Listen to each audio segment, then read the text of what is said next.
¿Se escucha?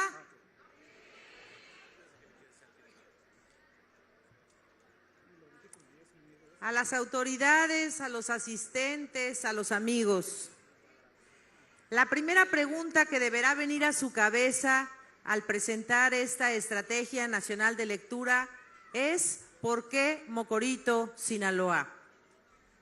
Algunos pensarán, hay lugares más remotos, otros recordarán, sabemos de sitios donde no hay bibliotecas o hay más allá índices de analfabetismo, o podrían afirmar, en otras partes hay más necesidades y de otro tipo. Me anticipo incluso a los que aseveren, hay cosas de mayor apremio en este país que programas de lectura. Algunos tendrán razón. Siempre hay una persona, siempre hay una situación, siempre hay un lugar que está peor o amerita una atención súbita. O un lugar, problema o persona que está mejor, bien mirado, según cómo la va pasando en la vida. Que estemos hoy aquí tiene que ver con una historia transcurrida a principios del siglo XX y que he venido a memorar frente a todos ustedes. En los mejores años del régimen de Porfirio Díaz, y en buena parte gracias a la voluntad de Justo Sierra, ministro de Instrucción Pública desde 1905, las artes en México brotaron de manera esplendente. Desde finales del 19, México era uno de los lugares más acariciados para los artistas hispanoamericanos. En nuestra capital nacional, muy en concreto, era menos difícil abrirse camino en el mundo de las letras, si acaso Madrid o Barcelona, Buenos Aires o Lima. Era un sueño hacer una carrera en nuestra república. Había periódicos, museos, mecenazgos y público, pero también colegios especializados, liceos como el Liceo Rosales de Mazatlán, Obertura de la Autónoma de Sinaloa, y aunque todas las actividades educativas más bien se concentraban en la capital, a cada tanto kilometraje era posible hallar un sitio donde estudiar ingeniería, derecho, docencia, medicina y arte, o ser letrado. Aquellos que soñaban con ser escritores y que podían desarrollar su carrera en rancherías o villas, sin embargo debían de emigrar y se mudaban con razón fundada. El esquema centralista se reproducía en estados y territorios. El que quiera avanzar debe salir. Porque es verdad que a pesar de la instalación de escuelas y normales en el país, apenas estaban en expansión. La educación primaria nacional se formalizó en todo el país a principios del siglo XX. Así que analfabetismo era alto y digamos que México conservaba, para bien y para mal, una tradición oral milenaria. Esto quiere decir que el conocimiento, las tradiciones, la información se transmitía de boca en boca. Por eso, periódicos y revistas de la época se editaban casi de manera exclusiva para un público ilustrado. Había escasas imprentas, casi todas ellas eran propiedad del gobierno, y un círculo pequeño de lectores y críticos que terminaban por ser una cúpula de enciclopedistas, sabios varones, pocas mujeres que circulaban ese conocimiento. Pero he aquí un hecho fundamental que desmonopolizaba esa información, esa reflexión o esas obras literarias. La lectura pública y su consecuente discusión, memorización o interpretación. Esto explica por qué durante miles de años se ha transmitido el conocimiento a la humanidad. La lectura pública o representación, hablando del drama o la comedia, permitieron informar a las sociedades de los antiguos griegos. En la Edad Media, haciendo un recuento muy veloz, los trovadores o cantores de gesta, en el romanticismo y a principios del siglo, las veladas literarias o los círculos de lectura. Era allí donde la palabra escrita se convertía en voz y comenzaba a transmitirse de boca en boca para llegar a todos los oídos sensibles, receptivos y críticos cuando fuese el caso. Un paréntesis. A principios de siglo fue cuando empezaron a hacerse los meetings, como este. Voz inglesa, que significa reunión y que hoy por hoy significa reunión proselitista de personajes afines a una causa. Francisco I. Madero, por ejemplo, se hizo célebre desde 1908 por organizar giras y meetings por todo el país, buscando transmitir a través de la palabra oral los principios del antirreeleccionismo. Padeciendo el país de ese centralismo que durante siglos ha resultado tan pernicioso en todos los órdenes de gobierno, hubo un médico de profesión inclinado a las letras que por su trabajo se estableció en Mocorito, en la región del Ébora. Este nombre es como se le conoció a la zona por las primeras excursiones del conquistador Sebastián de Évora en 1533, al mando de Nuño de Guzmán. Mocorito para 1900 contaba con 28,000 habitantes. Ese médico era Enrique González Martínez. Oriundo de Guadalajara, ya había publicado un poemario titulado Preludios en Mazatlán. Ya también había chocado con la pared al querer desarrollar su carrera literaria hacia 1905 en la gran capital. Había recibido un palmo de narices y viendo cómo no era posible que autores de la región noroeste tuviesen forma de ser conocidos por su trabajo, se le ocurrió invertir el modelo, salir de la periferia para llegar al centro. Además de su trabajo como médico y como prefecto político a mediados de 1906, el periódico La Voz del Norte, aquí estaba, a media cuadra, ¿lo vieron, la placa? Le permitió publicar como suplemento gratuito un folleto de 16 páginas que llevaba por nombre Arte. Y como tuvo éxito, y en una primera etapa los editores comprobaban que lectores había bastantes, sin necesidad de recurrir a las revistas del centro, esto es, de la capital del estado, aún del país, se arriesgaron aún más. En julio de 1907 comenzó la circulación de la revista Arte, apoyada con el entusiasmo de José Sabás de la Mora y de Sixto Osuna. 1 peso costaba el ejemplar. Escuchen ustedes quiénes eran los colaboradores de este primer número. Además de Sabás de la Mora, director de La Voz del Norte, y de González Martínez, aparecieron piezas literarias de Leopoldo Lugones, Rafael López y Amado Nervo. Para el segundo número de agosto y los subsecuentes, la gama de plumas se ampliaba. Sixto Osuna, José Juan Tablada, Heriberto Frías, Efrén Rebolledo, Mariano Azuela y otros, como los españoles Francisco Villaespesa, Enrique Díez Canedo, el nicaragüense Rubén Darío, el guatemalteco Enrique Gómez Carrillo, el cubano Manuel S. Pichardo y más. Habría que hablar también de las traducciones como las de Balbino Dávalos, de las muchas que realizó, o del propio González Martínez, la mayor parte de autores que estaban de moda, por lo común franceses. Hoy, muchos de estos nombres pueden ser desconocidos, pero en aquel tiempo todos los que he mencionado eran devorados por los lectores de relatos cortos, crónicas y poesía. Imagínense ese esfuerzo de Enrique González Martínez desde Mocorito. Como no existía internet y el teléfono apenas se usaba en las grandes ciudades, todo era a través del servicio postal. Dirigir la revista Arte sin duda implicó un trabajo epistolar de mucha constancia, además de la nada despreciable urdimbre de relaciones político-literarias, porque ¿quién de las afamadas plumas como Nervo enviaría hasta esta pequeña villa un poema o un cuento inédito? Ellos confiaban en la dirección y brillantez de González Martínez.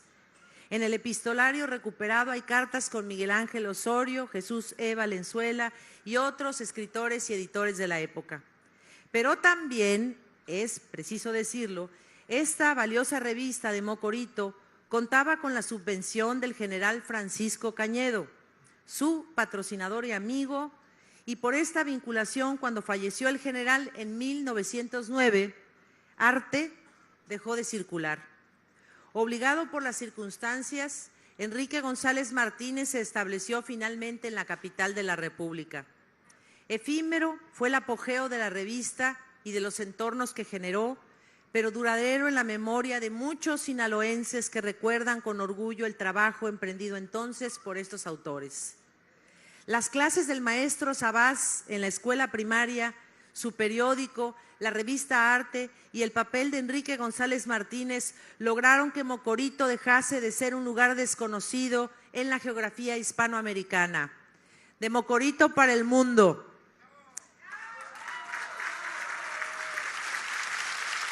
Es así como este lugar fue conocido como la Atenas de Sinaloa, como en su tiempo León, Nicaragua, la Atenas de Centroamérica. Sin embargo, honor a quien honor merece. Los esfuerzos de Sabás de la Mora y de González Martínez habrían sido vanos sin antes haber abierto brecha en Mazatlán. Heriberto Frías, este magnífico periodista de los más valientes e independientes plumas antiporfiristas, editaba desde 1885 el Correo de la Tarde y cada domingo Frías ofrecía a sus lectores el suplemento literario donde autores de todas partes del mundo, unos conocidos, otros no, colaboraban con cuentos, poemas, reseñas, semblanzas y novedades editoriales. Para el injustamente olvidado autor de Tomochic, publicar autores de la región o dar la mano a los noveles letrados era algo imprescindible. Tampoco la revista Arte y todo lo que alrededor de ella aconteció habría sido significativo sin el terreno ganado por Sabás de la Mora, quien ya había sondeado a sus lectores con la edición que algunos recuerdan, Letras de Sinaloa, Bohemia Sinaloense y Revista Bohemia. Este ensalzamiento del arte y la vida creativa en Mocorito animó a mucha gente a colaborar, gestionar, vivificar este hermoso sitio. Había recitales, tertulias, lecturas públicas, ejecuciones musicales y en general los lugareños participaban de la cultura como hoy en Mazatlán o en Culiacán. Iniciaron construcciones, se terminaron otras y era común en aquellos años del porfiriato ufanarse de ser oriundo de Mocorito, donde la periferia demostraba al centro político que podía hacerse un buen trabajo editorial con los autores más prestigiados en ese momento. En verdad, Mocorito fue conocido más allá de su frontera por la revista Arte, de Mocorito para el mundo.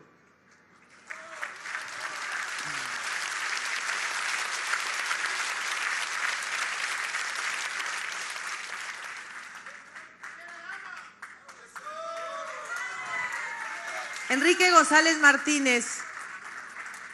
González Martínez tuvo una brillante carrera literaria y sirvió al gobierno de México en varios puestos. Desde mi punto de vista, cometió el infame desdoro de motivar la caída de Francisco I. Madero desde otra revista que tuvo otras más, que se llamó Argos, o el periódico El Imparcial. El remate de su mancilla fue aceptar ser subsecretario de Instrucción Pública y Bellas Artes en el gobierno de Victoriano Huerta y al año siguiente fungir como secretario de gobierno en el estado de Puebla. Con el tiempo, así pasa, sus convicciones políticas cambiaron. Es fama una conversación que tuvo con José Vasconcelos, como es sabido, pionero de la Revolución de 1910 y amigo y devoto de Madero. Cuenta su nieto, Enrique González Rojo Arthur, que Enrique, su abuelo, le dijo en alguna ocasión, ya pasados los años, a don José Vasconcelos: mira, Pepe, tú empezaste como revolucionario y ahora eres un cochino reaccionario. En cambio, yo empecé al revés. De cochino reaccionario me convertí en revolucionario.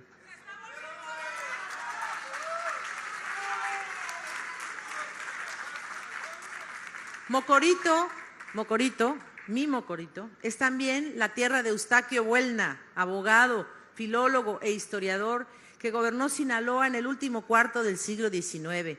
Aquí nació el general de brigada Rafael Buelna Tenorio, quien murió joven participando activa y dignamente en la Revolución Maderista, con Villa también.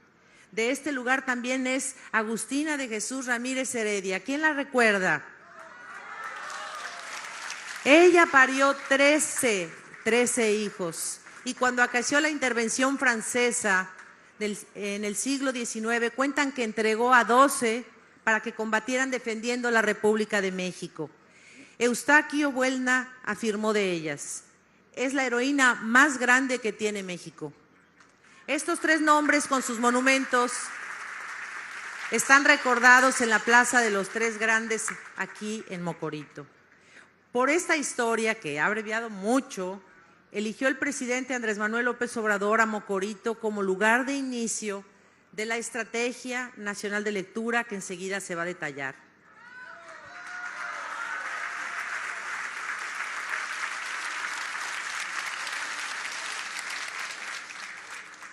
Las glorias pasadas pueden ser glorias presentes. Así como hace 112 años esta región de Évora puede volver a esplender. Aquí hay un pasado deslumbrante y como vestigio de ello los edificios, la antigua misión jesuita, la hacienda de Nuestra Señora de las Angustias o Hacienda Pericos, como también se le conoce, la Casa de las Diligencias, la Escuela Benito Juárez, la Parroquia de la Inmaculada Concepción, el Panteón Reforma y otros inmuebles. Los mexicanos, unos más que otros, eso sí también, están ávidos de conocer. Estoy segura de que en Mocorito hay cientos, miles de lectores que, recobrando el orgullo por su lugar de origen, querrán saber más y más. Pero también estoy segura de que hay miles de lectores que no tienen manera de leer un libro, porque no hay o porque son caros o no se consiguen fácilmente. Yo quiero decirles, ya por último, que un libro puede ser un camino para ser mejores personas, mejores mexicanos. La lectura despierta la conciencia y la imaginación, nos invita a reflexionar, a sentir, nos hace gozar, nos hace recordar o llorar. La lectura puede darnos paz, es un vehículo para la paz. Nadie que está leyendo está pegando, pateando o agrediendo a alguien. Lean todo lo que puedan, novela, poesía, cuento, ensayo, un periódico, un libro de texto, el libro que sea, es un compañero, es un cómplice. Vayan a las bibliotecas, aprendan, cultiven su interior, lean todo lo que puedan en su vida, no dejen de leer. La suma de pequeñas acciones es la que construye a una nación. La nuestra ha sido grande, gloriosa, envidiada, magnificente. Eso está escrito. Lean, somos lo que hemos vivido y los libros son las páginas que hemos escrito. Que viva Mocorito y de nuevo, de Mocorito para el mundo. Muchas gracias.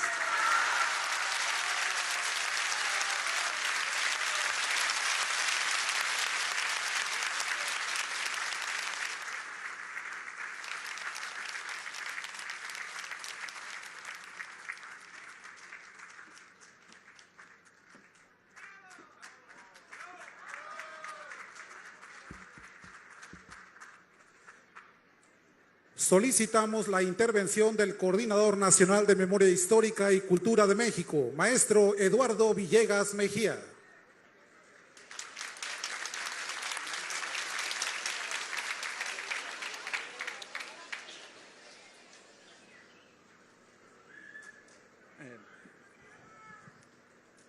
Perdón si estoy un poco ronco, pero con la tambora tuvimos que estar gritando hace rato.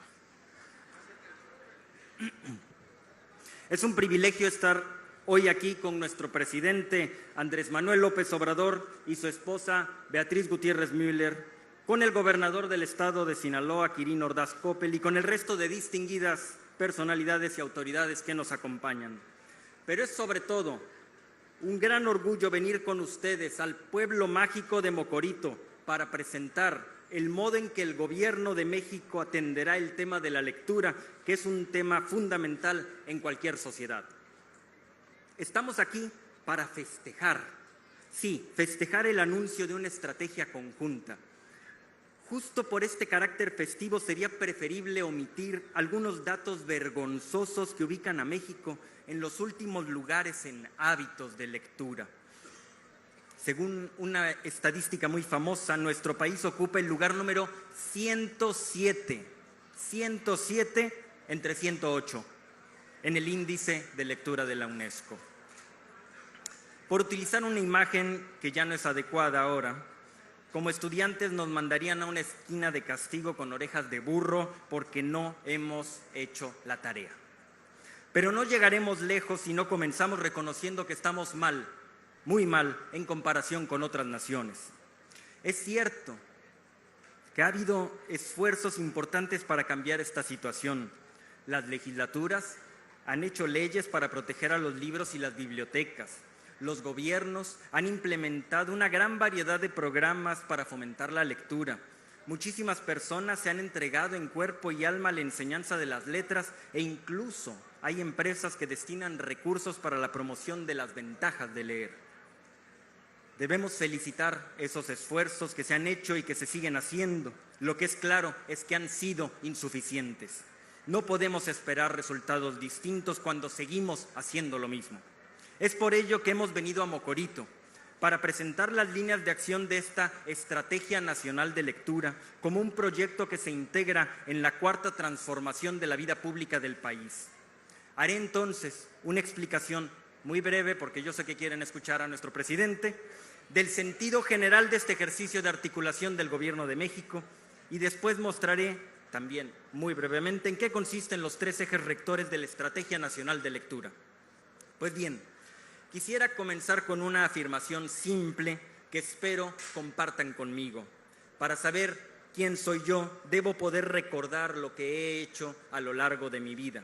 La memoria personal, que es un recuento íntimo de infinitas decisiones tomadas día con día, nos permite vernos al espejo y decir: quien está ahí soy yo.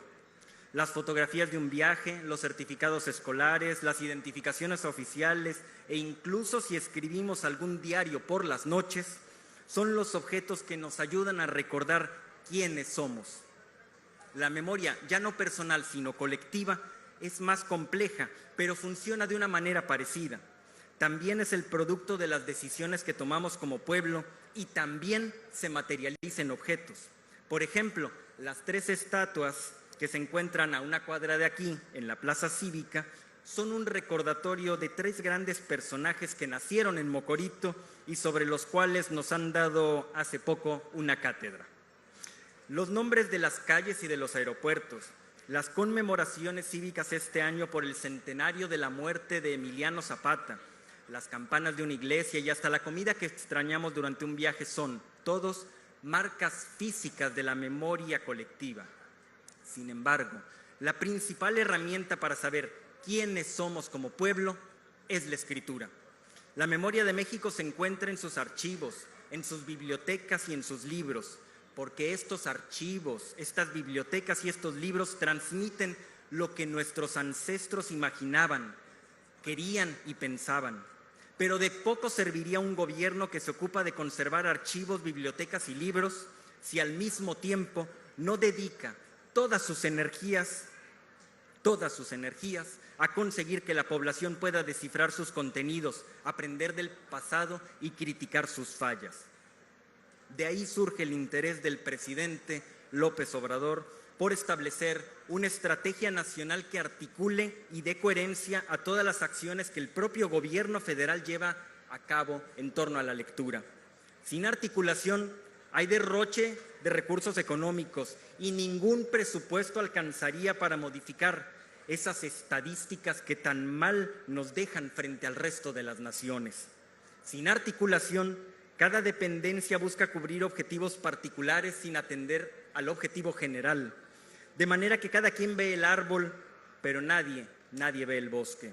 Sin articulación somos músicos de una orquesta sin director.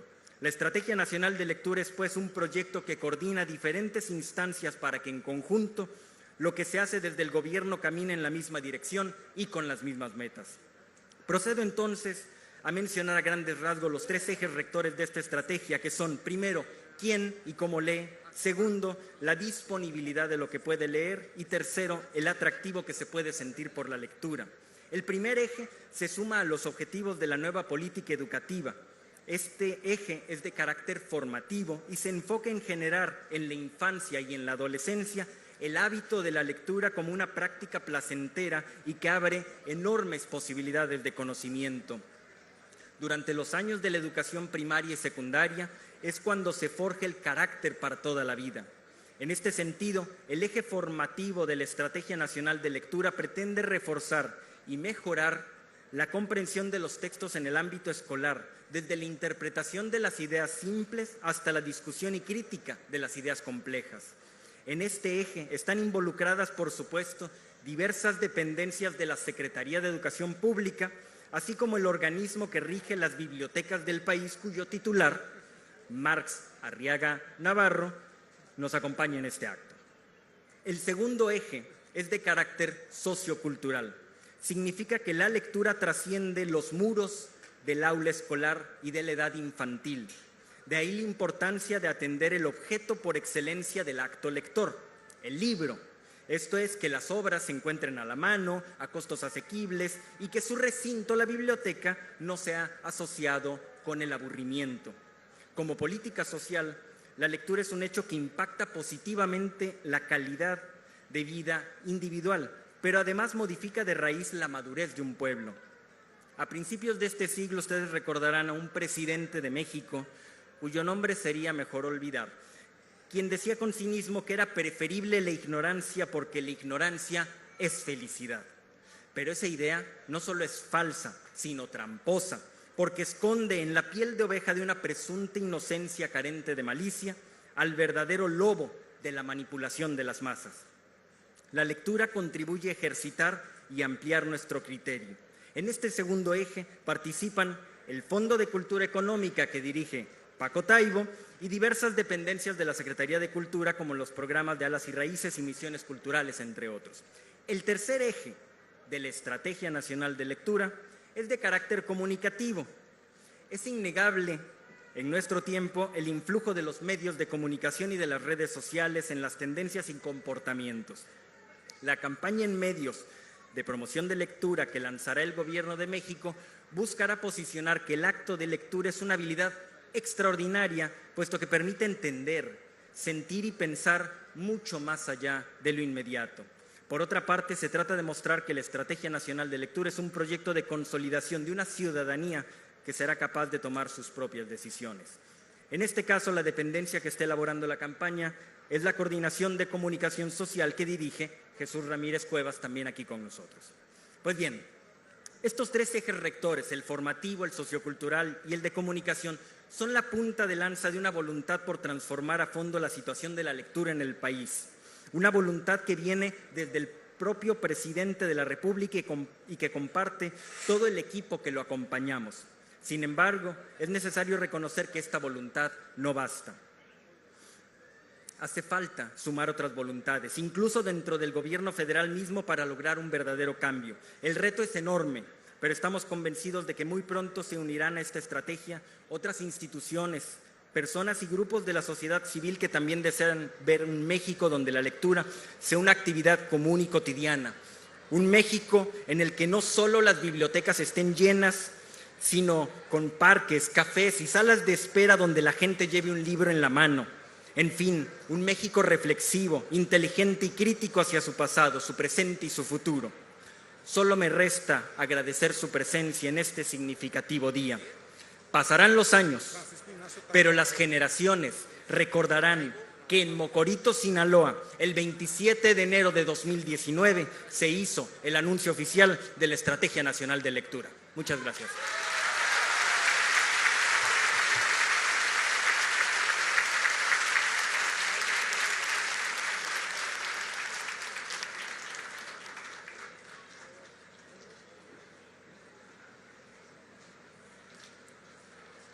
A continuación, solicitamos la intervención del maestro Francisco Ignacio Taibo Maojo, director del Fondo de Cultura Económica. Solo en actos oficiales me llaman Francisco Ignacio Taibo Maojo. Soy Paco, pues, ¿no? Entonces, para que no haya equívocos, Federico García Lorca, poeta español asesinado por el franquismo, dijo en un momento que tendría una terrible emotividad cuando vemos cómo vive y cómo muere. Dijo, si yo tuviera hambre y estuviera desvalido en la calle, no pediría un pan, pediría medio pan y un libro. De eso se trata. Muchos de ustedes saben de qué estoy hablando, son lectores, pero otros todavía no saben que serán lectores. Y no serán lectores porque se los vayamos a imponer. No habrá campañas de tienes que leer. No, nada de tienes. Habrían puertas abiertas para que tengan acceso a la lectura millones de mexicanos que hoy no las tienen por diferentes motivos. Reflexionemos, ¿por qué no leemos muchos de nosotros? No leemos porque el precio de los libros es muy caro. Pues vamos a desbaratarlo, vamos a hacer libros baratísimos, vamos a regalar libros. Y no solo eso, vamos a forzar a que el conjunto de la industria editorial baje sus precios, coeditando con ellos, sustituyendo importaciones. Y para que no digan que de lengua me como un taco, empezamos regalando hoy un libro aquí, a todos ustedes. No un libro ajeno a este lugar y a este momento. Es ni más ni menos que Las caballerías de la Revolución, de José C. Valadez, sobre el general más joven de la Revolución Mexicana, el general Buelna. Y lo podemos hacer porque los herederos de Valadez regalaron sus derechos de autor cuando les dijimos, vamos a regalárselo a la gente, no cobramos. Lo podemos hacer porque un equipo que todavía no tenía sueldos ni trabajo en el Fondo de Cultura, en Educal, en la Dirección General de Publicaciones, trabajó gratis para hacerlo. Lo podemos hacer porque con la voluntad se hacen milagros y este país va a hacer milagros. Porque la llegada de un viento que sopla a democracia, y a democracia de verdad, va a ser un viento que va a barrer. Y en medio de la barrida, los libros van a entrar como las nuevas balas de un proceso liberador. El libro, la lectura, tiene virtudes inmensas. Curiosamente, no son las que se mencionan habitualmente. Leer es divertido. Y alguien dirá, bueno, pero leer es formativo. Y no le gustará la palabra divertido.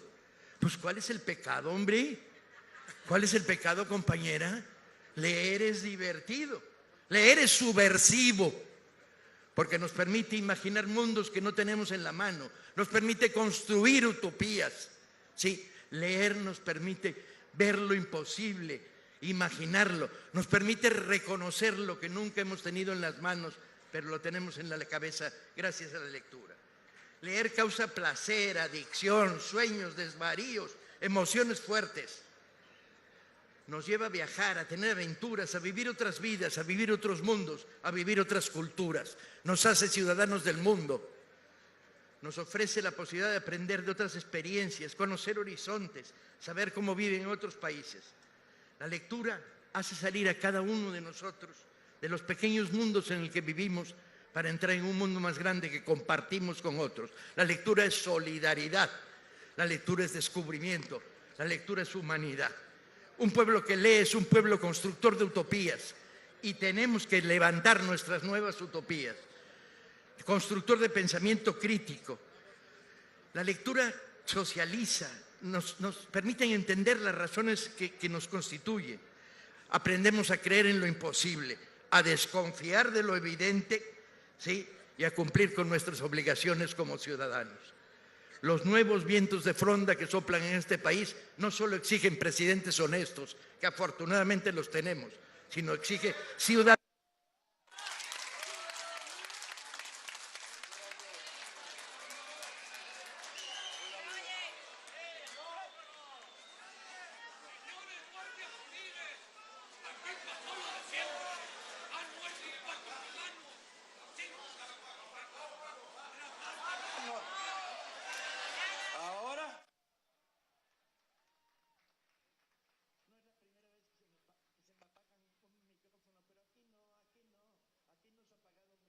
Ni se apagará en los próximos 6 años, compañeros. Tenemos que resolver problemas. Tenemos que quitarnos el miedo a entrar en la librería. La librería es un lugar extraño donde entras y dices, ¿y usted qué quiere? Pues no sé, ver libros. ¿Cuáles? ¿Y cuánto dinero trae? No, la librería tiene que ser un libro para explorar, para ojear, para poderte sentar en el suelo, para que los niños correteen por dentro y ojeen.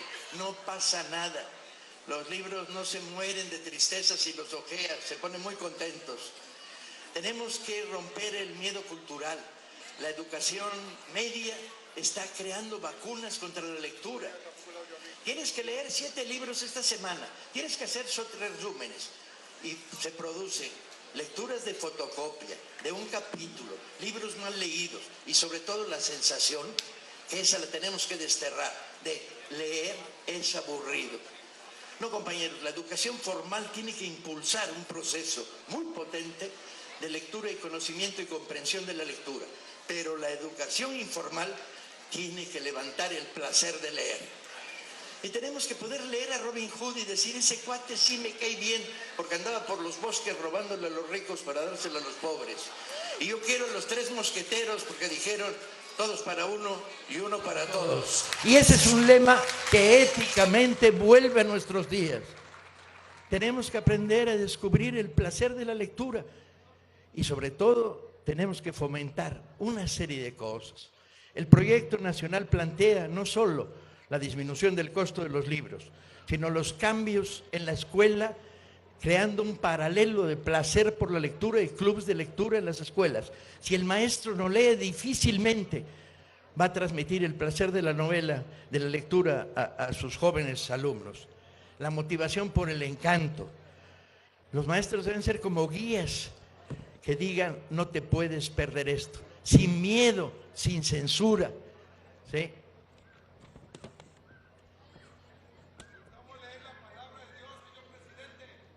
La red tradicional de distribución está en crisis, vamos a tener 130 librerías en este país y las tendremos muy pronto. Vamos a sacar en muy poco tiempo una colección que se va a llamar Viento del Pueblo, con libros de 10, 12, 15 pesos. Estamos tratando de ajustar los costos. Tenemos que pactar con Correos para que baje el costo del transporte del libro. Tenemos que hablar con el INVI para que cuando pongan una nueva casa le den biblioteca de 5 libros dentro. Tenemos que transmitir tecnología a través del libro. Las misiones culturales, la red de bibliotecas. Hay que fortalecer los éxitos. En fin, y no quiero extenderme porque le toca a Andrés hablar y lo hace mejor que yo. Tenemos que lograr que los que leen salgan a la calle, todos ustedes, para decirles a los que no leen, se lo están perdiendo, para construir una gran república de lectores.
Amigas, amigos de Mocorito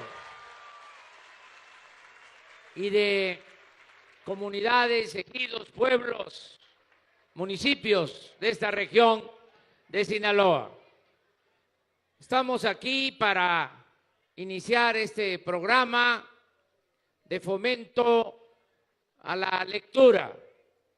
Ya hemos escuchado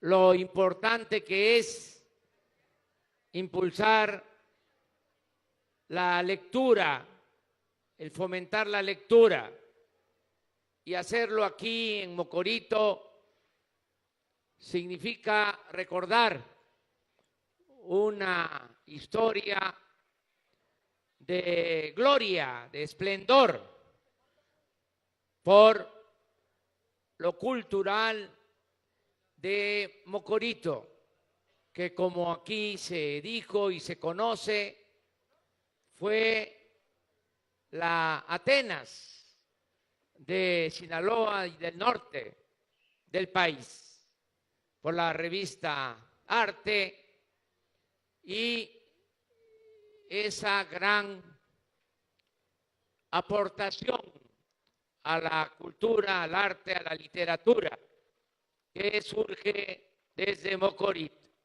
Por eso inicia este programa de lectura aquí en Mocorito. Quiero comentarles que fue a propuesta de Beatriz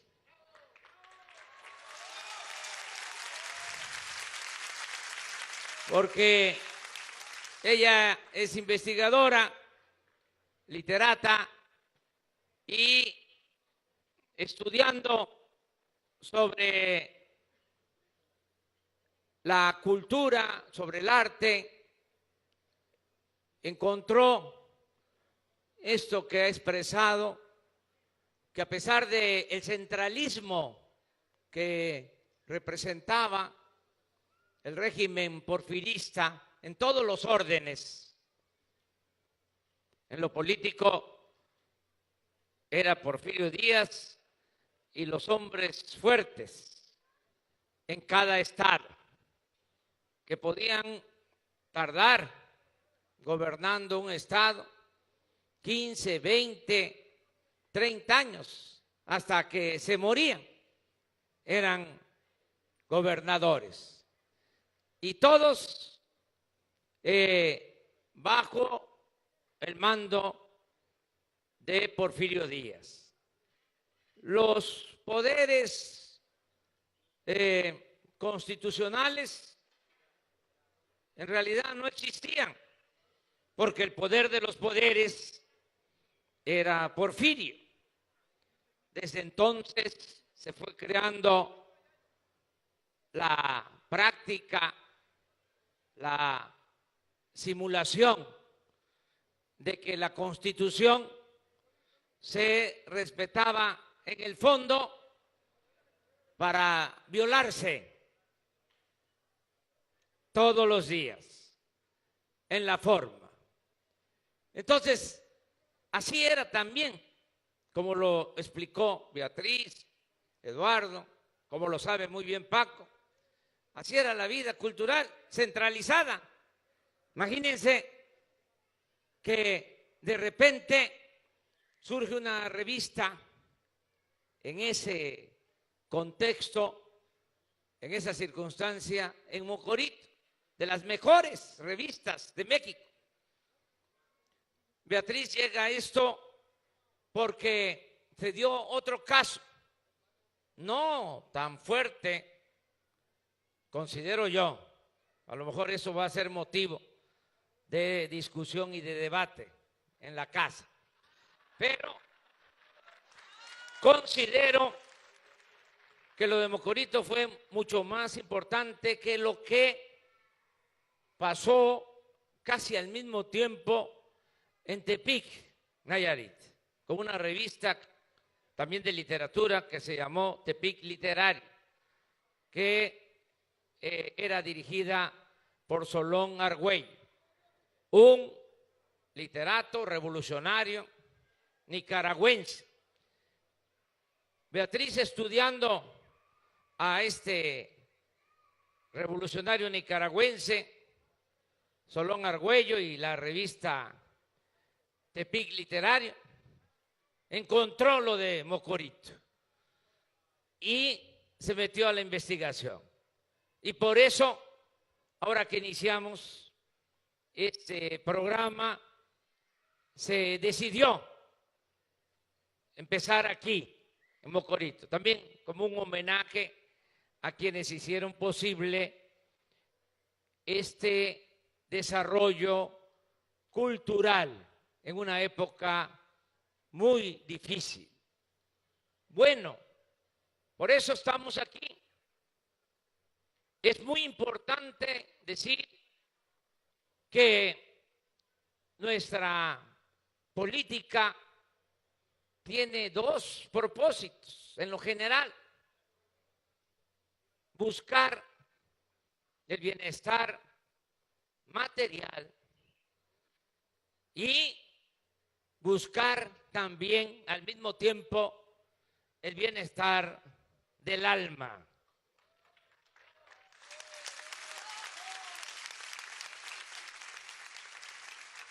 Y por eso es que estamos promoviendo la lectura, porque necesitamos fortalecer valores culturales, morales, espirituales.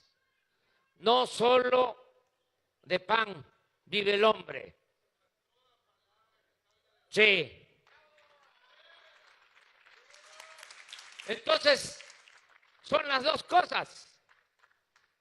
Es procurar mejorar las condiciones de vida y de trabajo, pero también fortalecer los valores. Porque si no, el programa, nuestra política estaría coja, estaría nada más fincada en un solo pie. Y se requieren los dos, lo material y lo espiritual. Aquí estamos para fortalecer valores. Y aprovecho también, porque se tiene que lograr un equilibrio entre lo material y lo espiritual. Hay quienes plantean que lo importante es lo material. Engels, el compañero de Marx, en su intervención en el cementerio cuando fallece Marx, dice que nadie puede dedicarse a la cultura, al arte, a la religión, si no tiene primero resuelto sus necesidades básicas de alimentación, de salud, de bienestar. Esa es una concepción. Es decir, lo primero es que haya comida, lo primero es que tengamos donde vivir, cómo vestirnos, primero lo material. Pero tenemos que darle también importancia al fortalecimiento de valores, que se recoja lo que tenemos de valores, la gran reserva de valores que hay en nuestro pueblo, esa gran herencia que viene de tiempo atrás, que viene de lejos, los valores que hay en las comunidades, en los pueblos, en las familias, y que se han hecho a un lado por la búsqueda solo de lo material, por el predominio del individualismo, el triunfar a toda costa, sin escrúpulos morales de ninguna índole. Entonces, tenemos que sacar adelante al país, regenerando la vida pública, imprimiendo valores, haciendo ver que se puede ser feliz si se piensa en los demás, que la felicidad no solo es acumular bienes materiales, dinero, fama, títulos, La verdadera felicidad es estar bien con uno mismo, estar bien con nuestra conciencia y estar bien con el prójimo. Esa es la verdadera felicidad. No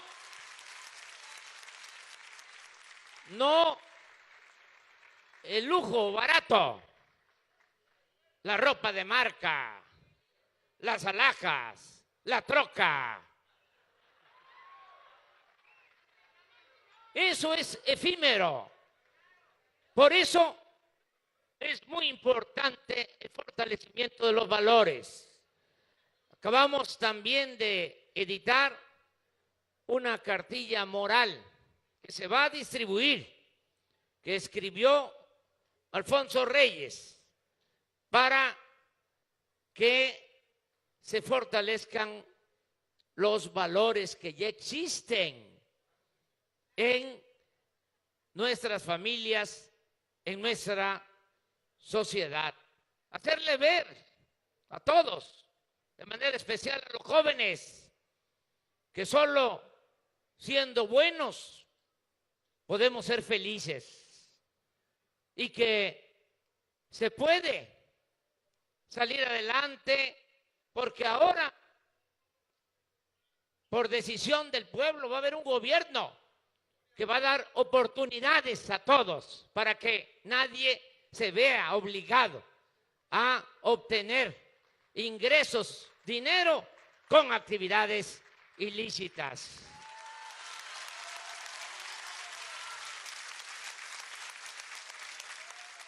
Y precisamente aquí de corrido rápido, porque tenemos que ir a Guasave todavía, ya se hizo tardísimo, se alargó mucho este acto, pero ¿qué les digo? Que vamos a cumplir todos los compromisos que ya están recibiendo, y los que faltan van a recibir antes de que termine febrero. Los adultos mayores, todos, su pensión al doble de lo que recibían.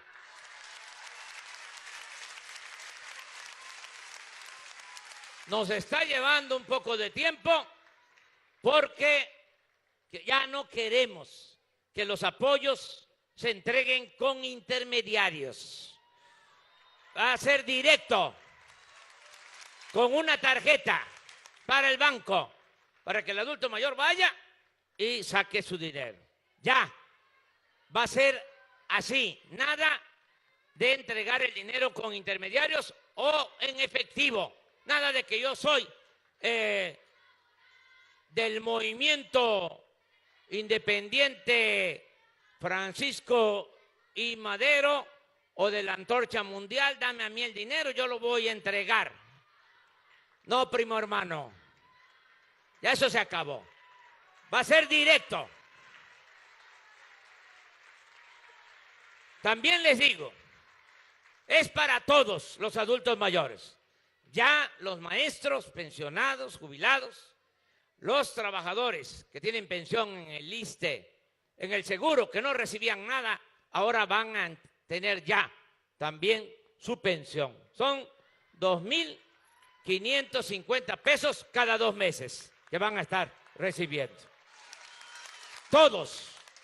También algo que es muy importante. Sí, ahora voy a hablar de eso. Nada más me esperan. Estoy muy consciente de cómo está el asunto de la salud.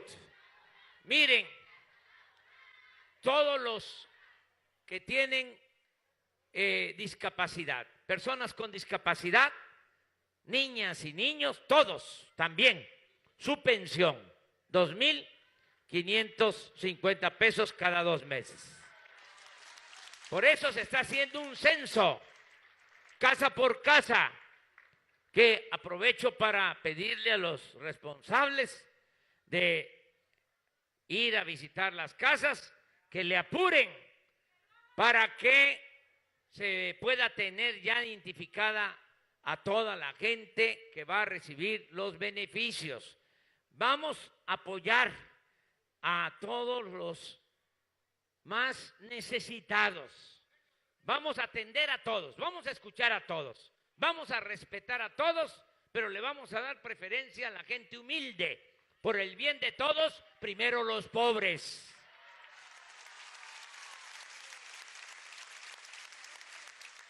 Entonces, ya viene el apoyo a adultos mayores, el apoyo a personas con discapacidad.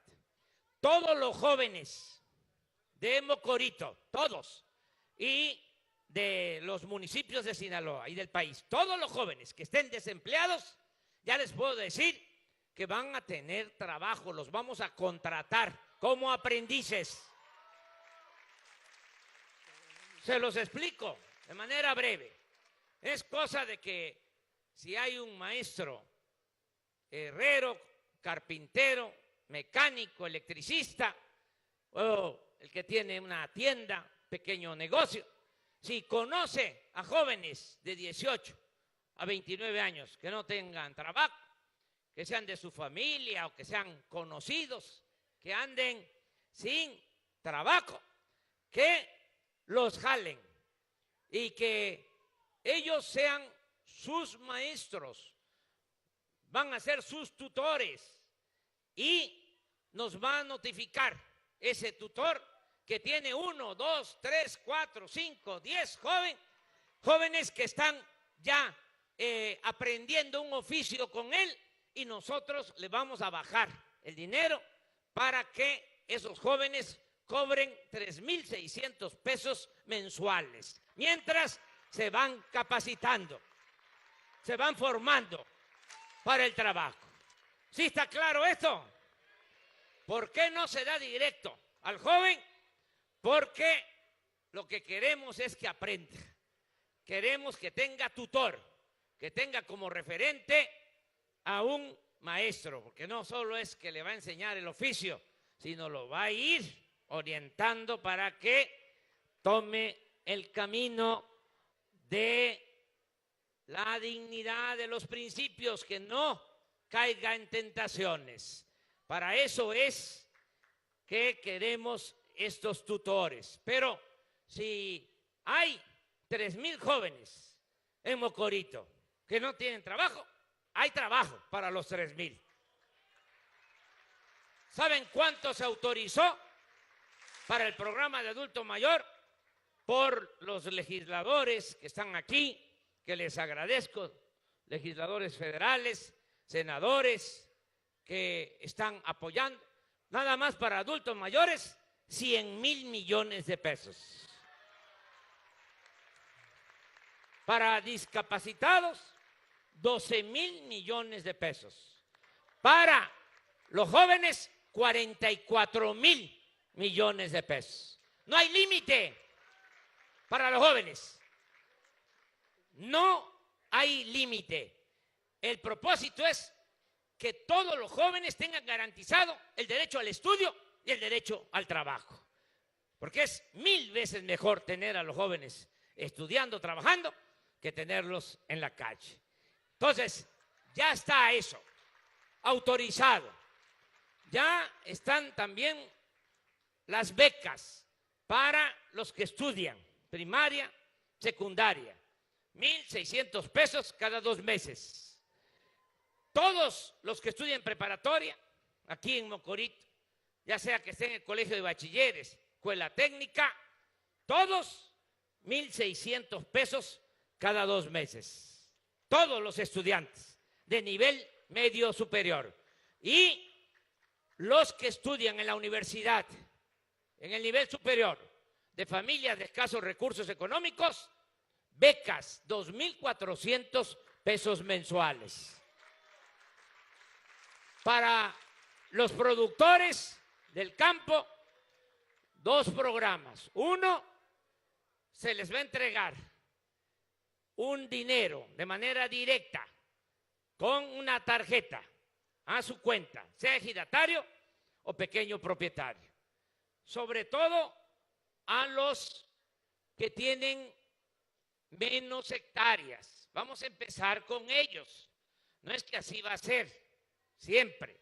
Es que primero vamos a atender a los que más lo necesitan. No puede haber trato igual entre desiguales. ¿No están de acuerdo con eso? Bueno, primero, a los que tengan menos tierra van a recibir más de apoyo. Y el otro programa es que también para pequeños y medianos productores van a haber precios de garantía. Se les va a pagar bien por su maíz. 5,600 pesos la tonelada para los pequeños. Y luego vamos a ir ampliando a los medianos y los grandes, que también se les va a pagar a ese precio. Pero queremos empezar con los pequeños productores. Lo mismo en el caso del frijol, precio de garantía 14,500 pesos la tonelada.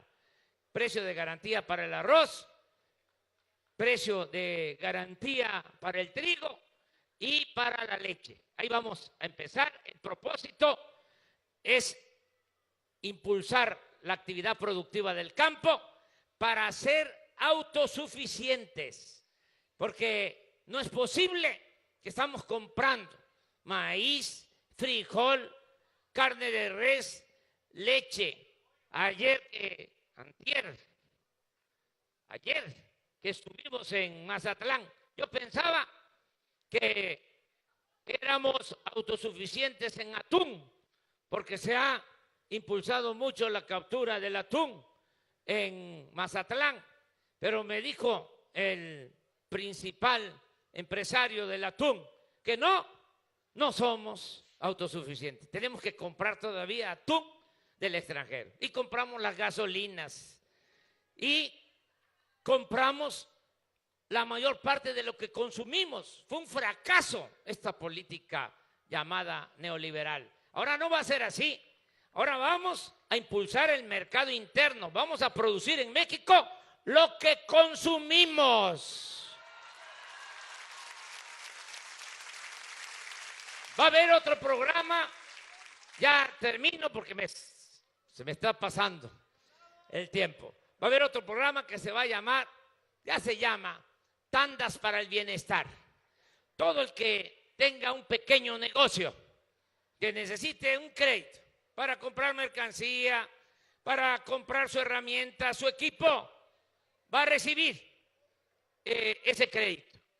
En promedio, 6,000 pesos. Se le entrega sin intereses y sin burocracia. 6,000 pesos, le llegan sus 6,000 pesos, pasan 3 meses y al cuarto mes empieza a pagar 500 pesos mensuales. Termina de pagar los 6,000 y automático tiene 10,000.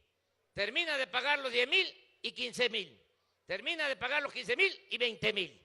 Sin intereses y a la palabra. No es que dame las escrituras de tu casa que me vas a dejar de garantía. No, la garantía es que el pueblo de México es un pueblo honesto. La mayor riqueza de México es la honestidad de su pueblo. Muy contrario de lo que se piensa. ¿Saben dónde está la corrupción? Arriba. Sí, yo lo decía, pero ahora lo estoy comprobando.